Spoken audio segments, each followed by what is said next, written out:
Hi guys, excuse my one-handedness. If you have a Shindaiwa telescopic hedge trimmer that's bogging down, doesn't rev up, won't get to maximum RPM,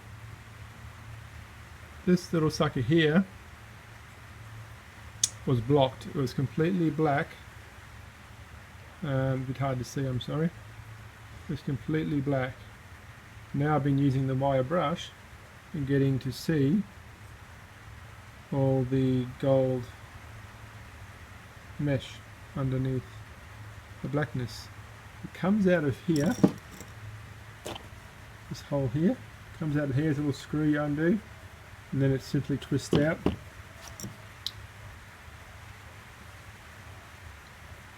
You clean it up, put it back in, put your two bolts back in here, mount into the side of the engine right there,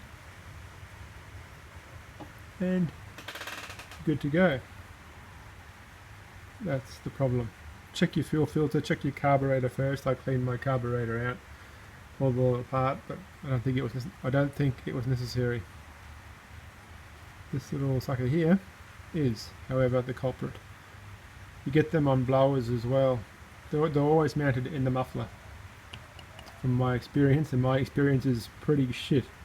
So I'm learning as I go here, but anyone who has a problem where the two-stroke hedge trimmer is not reaching full RPMs for some reason, pull out,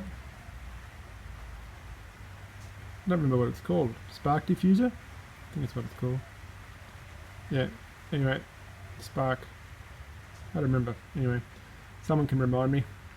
Right, there you go guys, that's it.